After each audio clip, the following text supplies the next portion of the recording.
Welcome everyone, this is Neha Pawar. और चलिए start करते हैं 101 की यूनिट 2।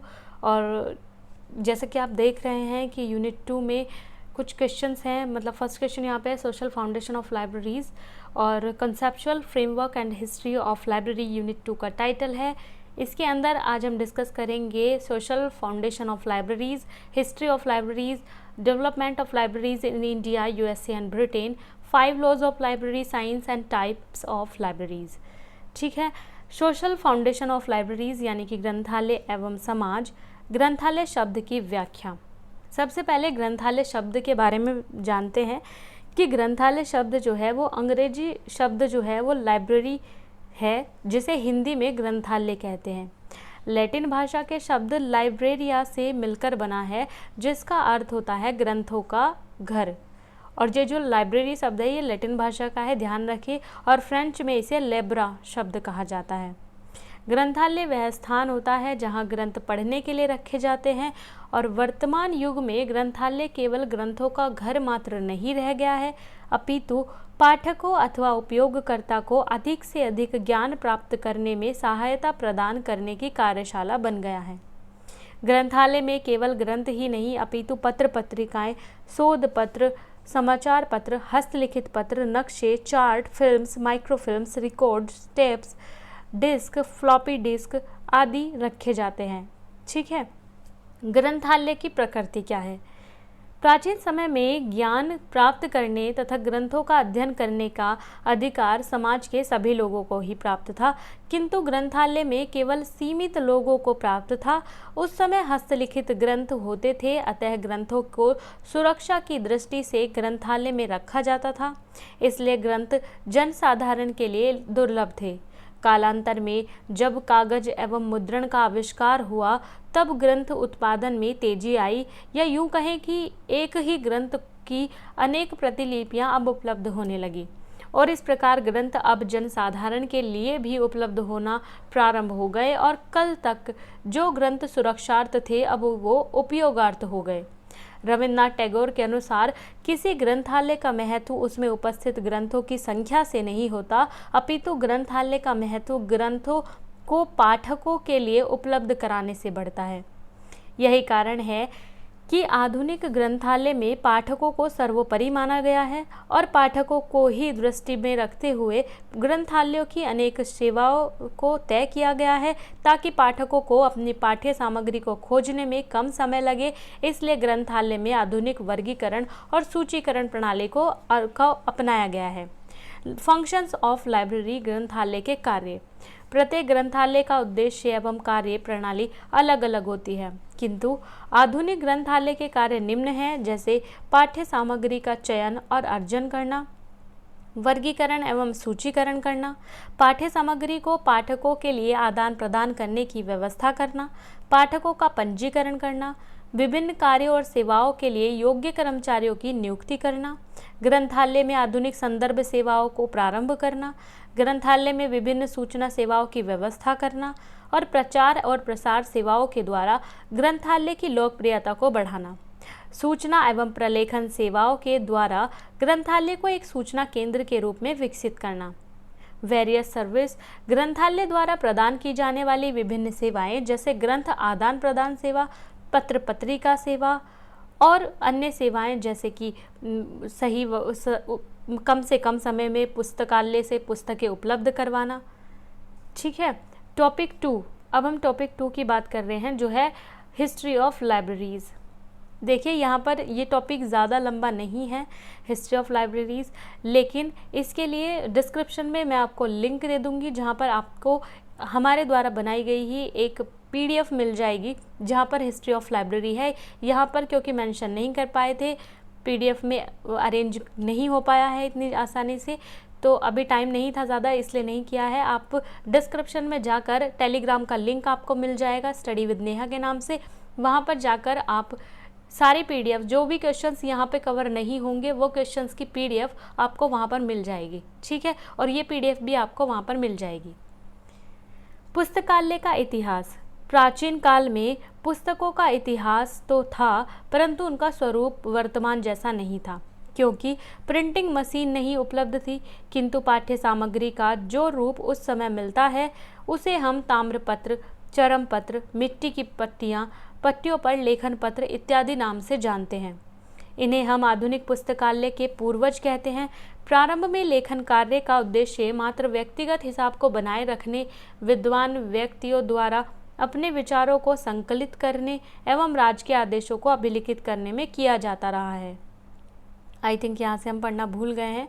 देखिए, प्राचीन काल में इतिहास का महत्व तो था, परंतु उसका स्वरूप वर्तमान जैसा नहीं था, क्योंकि प्रिंटिंग मशीन उपलब्ध नहीं होती थी।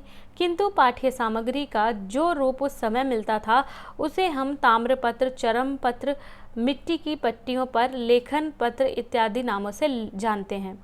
मध्ययुगीन काल में पुस्तकालयों की स्थापना व्यक्तिगत एवं पारिवारिक उपयोग के लिए की जाती थी, जो कि इस प्रकार है।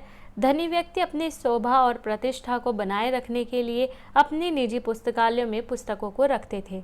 राजा महाराजा महलों में राज्य के विद्वानों द्वारा रचित साहित्य को ज्ञान के भंडार के रूप में पुस्तकालयों में संरक्षित कर अपने ज्ञान बल का प्रदर्शन करते थे, अर्थात यह उनके राज्य का ज्ञानवान होने का सूचक था। इस प्रकार मध्यकालीन युग में पुस्तकों का संग्रह मात्र व्यक्तिगत एवं सीमित उपयोग हेतु होता था, जो कि व्यक्तिगत संपत्ति का सूचक था। यानी कि पुस्तकालय उनकी निजी धरोहर हुआ करते थे, क्योंकि वो अपने निजी उपयोग के लिए पुस्तकालय अपने ही महल में बनवाया करते थे। तो यानी कि एक शाही शौक था कि उनको अच्छा लगता है, बस अपनी प्रतिष्ठा दिखाने के लिए वो लाइब्रेरीज़ को बनवाते थे। वो उनकी सिर्फ और सिर्फ उनके लिए यूज़ के लिए होती थी और किसी के लिए नहीं। चलिए, टॉपिक 3 हम देखते हैं यहाँ पे, development of libraries in India, USA and British. देखिए, ये दोनों ही topics, library, history of library और development of library and India, USA and Britain, ये जब लिखे गए थे तब क्योंकि ज़्यादा मैटर नहीं मिल पाया था, लेकिन अभी अवेलेबल है। अभी डिस्क्रिप्शन में जाकर आप टेलीग्राम से कनेक्ट होकर वहाँ से इसकी पीडीएफ भी ले सकते हैं इन दोनों टॉपिक्स की, लेकिन फिर भी एज अ शॉर्ट नोट यहाँ पर हम इसको डिस्कस कर लेते हैं। भारत में ग्रंथालय का विकास। भारत में ग्रंथालयों का अस्तित्व प्राचीन काल से किया जा रहा है, जो कि सिंधु नदी की घाटी की सभ्यता के इतिहास से जुड़ा हुआ है। धर्मशास्त्र नामक ग्रंथ में शब्दों का प्रयोग किया गया था, जिससे स्पष्ट होता है कि उस समय ग्रंथों का कोई ना कोई रूप अवश्य विद्यमान था। सम्राट अशोक के राज्य में भी विद्वानों का एक समुदाय था, जिनका कार्य अध्ययन, अध्यापन एवं उपदेश देना होता था। उस समय लिखने की ब्राह्मी लिपि प्रचलित थी। चीनी यात्री ह्वेनसांग ने भी अपने लेखों में उल्लेख किया है कि प्राचीन भारत में ग्रंथालय विद्यमान थे। दक्षिण भारत में नागार्जुन विद्यापीठ का भी प्रसिद्ध ग्रंथालय रहा था। 8वीं शताब्दी में भागलपुर में ओदानपुरी विश्वविद्यालय प्रसिद्ध रहा था, जिसका अपना विशाल ग्रंथालय था, जिसका निर्माण मगध के राजा महिपाल के द्वारा किया गया था। ग्रंथालय का विकास ऐतिहासिक कालानुक्रम की दृष्टि से इस प्रकार है। भारत का मध्यकाल 1150 ईस्वी तथा 1395 ईस्वी के मध्य कर्नाटक राज्य में यह एकमात्र केंद्र मिथिला ग्रंथालय था। ठीक है, इससे आगे की आपको जो है पूरी डिटेल मिल जाएगी। टॉपिक 4 को यहाँ पर डिस्कस कर लेते हैं। 5 लॉज ऑफ लाइब्रेरी साइंस, ये कंप्लीट है यहाँ पर दोनों टॉपिक्स आगे आने वाले। ग्रंथालय विज्ञान के 5 सूत्र, ये मोस्ट इम्पोर्टेंट है, बहुत अच्छे से पढ़िएगा। सिर्फ 101 के लिए ही नहीं, आगे आने 106 में भी और आई थिंक 103 में भी ये टॉपिक है आपका। तो ये कहीं ना कहीं आपको रिलेट कर ही जाएगा लाइब्रेरी कोर्स से। मोस्ट इम्पोर्टेंट है। Doctor S R. रंगनाथन की थ्योरी है, ये 1931 में दिया गया, उनका एक सूत्र है 5 लॉज ऑफ लाइब्रेरी साइंस। ग्रंथालय विज्ञान वह विज्ञान है जिसमें ग्रंथालय में सभी क्रियाकलापों का प्राविधिक एवं तकनीकी रूप से अध्ययन किया जाता है। Doctor S R. रंगनाथन के द्वारा प्रतिपादित ये 5 सूत्रों का प्रकाशन 1928 में प्रकाशित उनकी पुस्तक 5 लॉज ऑफ लाइब्रेरी साइंस में किया गया था। इन नियमों ने ग्रंथालय विज्ञान को एक नवीन दिशा प्रदान की तथा डॉक्टर रंगनाथन ने इन सूत्रों के माध्यम से प्रत्येक पाठक को ग्रंथालय सेवा प्रदान करना अनिवार्य कर दिया। Doctor S R. रंगनाथन द्वारा प्रतिपादित 5 सूत्र इस प्रकार हैं। प्रत्येक जैसे पुस्तकें उपयोग के लिए हैं, पुस्तकें उपयोगार्थ, ये फर्स्ट रूल है। बिल्कुल इसी क्रम में, सीक्वेंस में आपको ये लगाने हैं और ऐसे ही इनको समझना है। प्रत्येक पाठक को उसकी पुस्तक मिले, प्रत्येक पुस्तक को उसका पाठक मिले, पाठक के समय की बचत और पुस्तकें वर्धनशील संस्था हैं। प्रत्येक जो पुस्तकें उपयोगार्थ, ये जो प्रथम सूत्र है इसके अनुसार ग्रंथालय में ग्रंथ उपयोग के लिए होते हैं, न कि स्थान घेरने के लिए। ग्रंथालय में निम्न तथ्यों की ओर ध्यान दिया जाता है तो ग्रंथों का अधिक से अधिक उपयोग सुनिश्चित हो सकेगा। ये इसलिए कहा गया है क्योंकि जैसा आप जानते हैं, अभी हमने डिस्कस किया था, जो मध्यकाल में जो राजा महाराजा हुआ करते थे वो अपने शाही शौक के लिए, बस आकर्षण के लिए अपने यहाँ पर लाइब्रेरीज रखा करते थे जो यूज़ के लिए नहीं होती थी। लेकिन आज के टाइम पर लाइब्रेरी जो है वो उपयोगार्थ हैं, जो कि डॉक्टर एस.आर. जो स्वामीनाथन है, रंगनाथन है, इनकी थ्योरी कहती है कि पुस्तकें उपयोग के लिए हैं। तो पुस्तकें उपयोग के लिए हैं, ना कि सजाने के लिए हैं।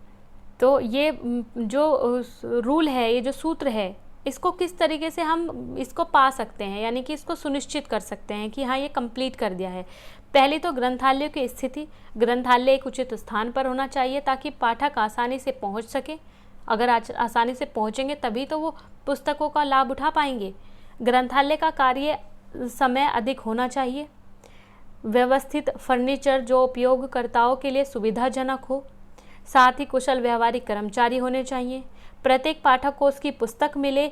इस सूत्र से ये पता चलता है कि पुस्तकें प्रत्येक पाठक के लिए होनी चाहिए, ना कि समाज के कुछ गिने चुने व्यक्तियों के लिए।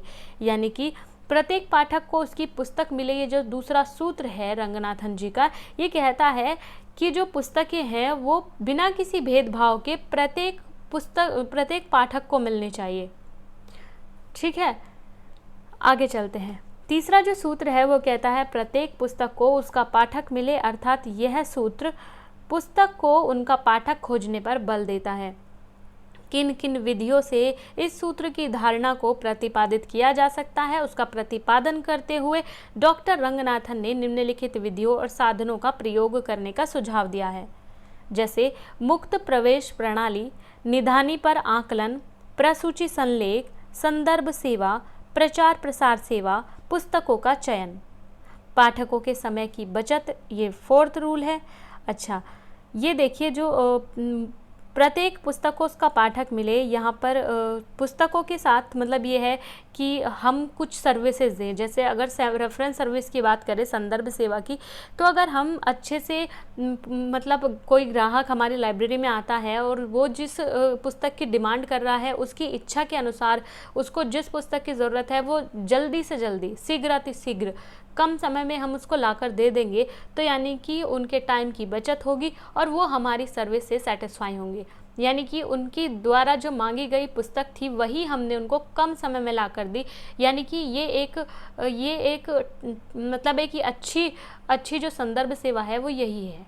ठीक है, और पुस्तकों का चयन करने में उनको सुविधा होनी चाहिए, तभी तो पुस्तक को मतलब प्रत्येक पुस्तक को उसका पाठक मिल सकेगा। अगर पुस्तकें आप अलमारी में रख दोगे, वो दिखेंगी ही नहीं, कोई वहाँ तक पहुँच ही नहीं पाएगा, तो फिर उनका पाठक कैसे मिलेगा। तो पुस्तकों को पाठक मिले, इस सूत्र के लिए ये ज़रूरी है। ठीक है, अब पाठकों के समय की बचत, जैसा कि अभी हमने बताया, रेफरेंस सर्विस देकर उनके समय की बचत की जा सकती है। समय की कमी और जीवन की तेज दौड़ में प्रत्येक व्यक्ति कम समय में अपने वांछित उद्देश्यों को प्राप्त करना चाहता है। अतः ग्रंथालय में सभी तकनीकी सुविधाएं होने के बाद भी यदि पाठक को उसकी वांछित सामग्री सही समय पर प्राप्त नहीं होती है, तो ये ग्रंथालय की लोकप्रियता के लिए एक बुरा संकेत होगा। डॉक्टर रंगनाथन के अनुसार पाठक का समय नष्ट न हो, इसलिए ग्रंथालय में निम्न प्रयत्न किए जाने चाहिए। ओपन एक्सेस ये मेथड होता है। कैटलॉग यानी कि बुक्स को ऐसे अरेंज करना चाहिए एक कैटलॉगिंग के थ्रू, ताकि हमें पता चल सके कि कौन सी बुक कहाँ पर रखी है। रेफरेंस सर्विसेज देनी चाहिए, जिसके बारे में अभी हमने डिस्कस किया था। यूनियन कैटलॉग बनाने चाहिए। आदान प्रदान की बहुत सारी विधियाँ यूज़ कर सकते हैं आप अच्छी सी। और वर्किंग टाइम ऑफ स्टाफ का टाइम बढ़ाना चाहिए कि जब आप उपभोक्ता को ज़रूरत है वर्कर्स की, वो वहाँ पर अवेलेबल हों।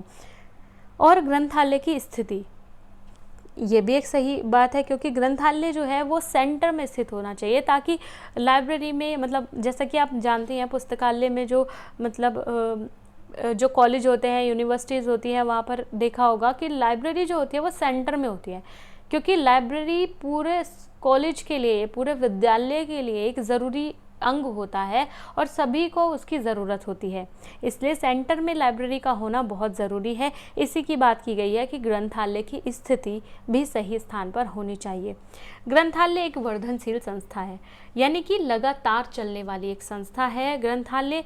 इस सूत्र के अनुसार ग्रंथालय एक निरंतर वृद्धि एवं विकास की ओर अग्रसर होने वाली संस्था होती है, जिसकी तुलना एक जीवित प्राणी से होते हुए इसे ऑर्गेनाइजेशन न कहते हुए इसके लिए ऑर्गेनिज्म शब्द का प्रयोग किया गया है।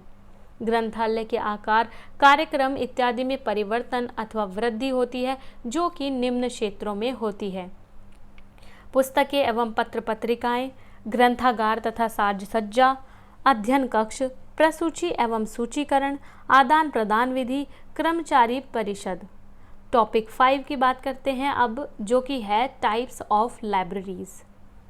थोड़ा जल्दी कंप्लीट करने की कोशिश कर रहे हैं, क्योंकि 4 यूनिट हैं, सारी अभी करानी है, कल एग्ज़ाम है, तो उसको देखते हुए चलिए कोशिश करते हैं जल्दी जल्दी सिलेबस कंप्लीट करने की। अगर आपको फिर भी कुछ समझ में नहीं आता है तो हम आपको PDF दे रहे हैं, उससे आप समझिए, क्योंकि बहुत इजी लैंग्वेजेस में ये नोट्स नोट्स से और भी बहुत सारे सोर्सेज से इकट्ठा हमने किए हैं।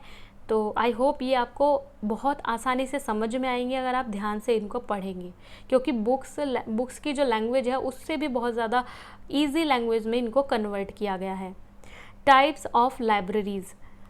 वर्तमान में ग्रंथालय मात्र ग्रंथों का ग्रंथालय नहीं रह गया है, अपितु विभिन्न प्रकार के विभिन्न स्वरूपों में ज्ञान सामग्री का संग्रह करता है। वास्तव में ग्रंथालय अपनी संकलन सेवाओं कार्यों के उद्देश्यों के आधार पर निम्न प्रकार के होते हैं। तो ग्रंथालय कितने प्रकार के होते हैं? 4 प्रकार के। कौन कौन से हैं? सार्वजनिक ग्रंथालय, शैक्षणिक ग्रंथालय, विशिष्ट ग्रंथालय और व्यक्तिगत ग्रंथालय। वैसे तो ग्रंथालय और भी होते हैं, लेकिन हम यहाँ पर इन 4 ही ग्रंथालयों को डिस्कस करेंगे। हमारे सिलेबस से रिलेटेड ये 4 ग्रंथालय हैं। सार्वजनिक ग्रंथालय यानी कि पब्लिक लाइब्रेरी।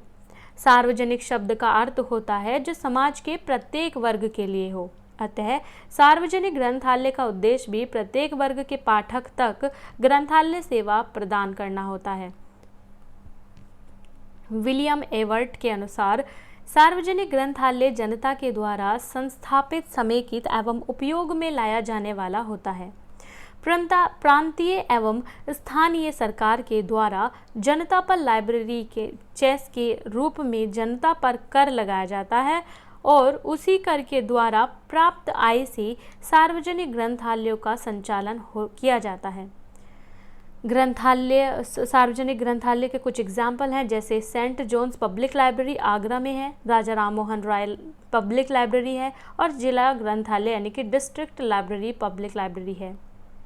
सार्वजनिक ग्रंथालय स्थानीय एवं क्षेत्रीय हो सकते हैं, जो कि उन स्थान विशेष की स्थानीय जनता को सेवा प्रदान करते हैं। भारत के सार्वजनिक ग्रंथालय 1948 में मद्रास लाइब्रेरी एक्ट लागू हुआ, जिसके तहत ही डॉक्टर SR रंगनाथन ने प्रयासों से मद्रास में प्रांतीय स्तर पर सार्वजनिक ग्रंथालय की स्थापना हुई। इसके बाद 1950 में यूनेस्को एवं भारत सरकार के द्वारा दिल्ली में दिल्ली पब्लिक लाइब्रेरी की स्थापना की गई। भारत में सार्वजनिक ग्रंथालयों के विकास हेतु सरदार सोहन सिंह की अध्यक्षता में एक राष्ट्रीय सेमिनार का आयोजन अक्टूबर 1955 में किया गया और इस सेमिनार में एक लाइब्रेरी कमीशन स्थापित करने की संस्तुति की गई। पहली और दूसरी पंचवर्षीय योजना में भी भारतीय शिक्षा मंत्रालय द्वारा राज्यों को ग्रंथालय सेवाएं सुलभ कराने के लिए आर्थिक सहायता देना शामिल किया गया। इसके बाद से ही राज्यों में जिला एवं क्षेत्रीय स्तर पर ग्रंथालय कार्य कर रहे हैं, किंतु अभी भी ग्रंथालयों की प्रगति बहुत धीमी व असंतोषजनक है। शैक्षणिक ग्रंथालय यानी कि एकेडमिक लाइब्रेरी शिक्षा प्रदान करने वाली संस्थाओं जैसे कि स्कूल, कॉलेज, विश्वविद्यालय इत्यादि में यह ग्रंथालय स्थापित होते हैं। इन ग्रंथालयों का उद्देश्य यहाँ अध्ययन करने वाले विद्यार्थियों को उनकी पाठ्य सामग्री उपलब्ध कराना है। यह ग्रंथालय सार्वजनिक ग्रंथालयों से आकार और व्यवस्था में भिन्न होते हैं। विशिष्ट ग्रंथालय स्पेशल लाइब्रेरी, यह किसी विशिष्ट विषय अथवा वर्ग के पाठकों को ग्रंथालय सेवा प्रदान करने वाले विशिष्ट ग्रंथालय होते हैं। ये निम्न प्रकार के हो सकते हैं जैसे औद्योगिक ग्रंथालय, व्यावसायिक ग्रंथालय, वैज्ञानिक ग्रंथालय, तकनीकी ग्रंथालय या फिर शोध ग्रंथालय भी हो इसके अंतर्गत आ सकते हैं। For example, library of Indian institute of science Bengaluru, library of national physical laboratory new Delhi, library of geological survey of India. व्यक्तिगत ग्रंथालय पर्सनल लाइब्रेरी, यह वह ग्रंथालय होते हैं जो कि समाज के किसी प्रमुख व्यक्ति अथवा विद्वान व्यक्ति द्वारा अपने स्वयं के उपयोग के लिए स्थापित किए जाते हैं, जो कि पहले पर्सनल लाइब्रेरीज ही हुआ करती थी। आधुनिक काल में मध्य काल में जो राजा महाराजा बनवाते थे ना, वो पर्सनल लाइब्रेरी होती थी उनके लिए, सिर्फ उनके यूज़ के लिए। इन ग्रंथालयों में वह अपने द्वारा लिखित ग्रंथों का भी संग्रह करते थे। और कुछ प्रमुख निजी ग्रंथालयों के नाम इस प्रकार हैं: श्री आशुतोष मुखर्जी ग्रंथालय, श्री जादर नाथ सरकार ग्रंथालय, चिरंजीवी पुस्तकालय अग्रवन। देखिए, वैसे जो पर्सनल लाइब्रेरीज होती हैं वो आज भी होती हैं, आप भी, क्योंकि अपनी वो अलग बात है, उसका आकार थोड़ा छोटा होता है, क्योंकि पुस्तकें तो आप सभी के पास होती हैं, हम सभी के पास पुस्तकें होती हैं, हम भी उनको एक जगह पे अरेंज करके रखते हैं। तो कहीं ना कहीं वो भी एक लाइब्रेरी ही है, क्योंकि लाइब्रेरी होती है ग्रंथों का समूह, ग्रंथों का स्थान, तो वो भी किसी स्थान पर ही रखी होती हैं, बस उसका आकार छोटा है, इसलिए उसको एज अ लाइब्रेरी हम नहीं देख रहे हैं, ग्रंथ पुस्तकों के रूप में देख रहे हैं।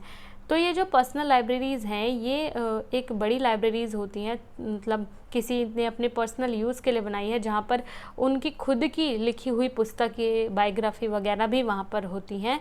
और ऐसे उनको, क्योंकि उनको बहुत अच्छा लगता है, शौक़ होता है, किसी को उनका पैशन है कि हमें इकट्ठी करनी है बुक्स, अपनी पढ़ने का शौक़ होता है, उनको अच्छा लगता है, इसलिए भी लोग पर्सनल लाइब्रेरीज़ रखते हैं। ठीक है, तो अब चलिए नेक्स्ट वीडियो में हम 3rd यूनिट को कंप्लीट करेंगे। और हाँ, जो इसमें जो second I think history of library and आपका एक टॉपिक था development of libraries in India, USA and Britain, तो उनके लिए हमने PDF आपको डिस्क्रिप्शन में दे दी है, टेलीग्राम की लिंक, वहाँ से जाकर आप उसका PDF देखकर वहाँ से उसको रीड कर सकते हैं एक बार।